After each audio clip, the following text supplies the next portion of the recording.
2026 ரெண்டே பேருக்கு நடுவுல தான் போட்டியே. ஒன்னு டிவிகே, இன்னொன்னு டிஎம்கே. திமுக மிரட்டலுக்கு பயப்படுகிற கட்சியா? தமிழ்நாட்டு அரசியலுக்கு வந்து எல்லா கட்சிகளுமே திமுகவை அழிப்போம் ஒழிப்போம் சொன்னாங்க. ஏன் இப்பவும் சில பேர் பேசிக்கிட்டு இருக்காங்களே, இப்பவும் திமுகவுக்கு நாங்க தான் மாற்றணும் பேசுறாங்க.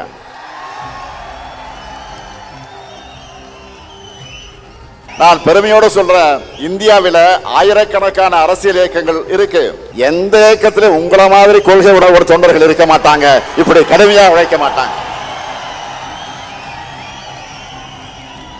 கழகம் நம்மை காத்தது, நாம் கழகத்தை காக்கணும் என்று உழைக்கிற உங்களை போன்ற உடன்பிறப்புகள் இருக்கும் வர எந்த கொம்பனாலும் திராவிட முன்னேற்ற கழகத்தை தோற்கடிக்க முடியாது.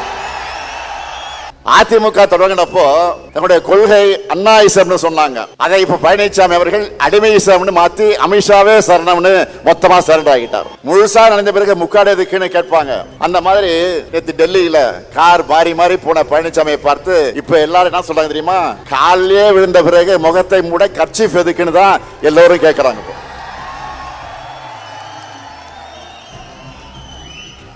இதுல அவருடைய திறந்தாழ்ந்த பேச்சுக்கெல்லாம் நான் பதில் சொல்லணுமா? தேவையில்லைதான். ஆனா மக்களாட்சியில மக்களுக்கு மதிப்பளிச்சு பதில் அளிக்க வேண்டிய பொறுப்பு கடமையும் நமக்கு இருக்கு. அண்ணாலும் சரி இன்னாலும் சரி என்னாலுமே அடக்கு முறைக்கு இங்க நோ என்ட்ரி தான். ஆதிக்கத்துக்கு இங்க நோ என்ட்ரி தான், திணிப்புக்கு இங்க நோ என்ட்ரி தான், மொத்தத்துல இங்க பாஜகவுக்கு நோ என்ட்ரி தான்.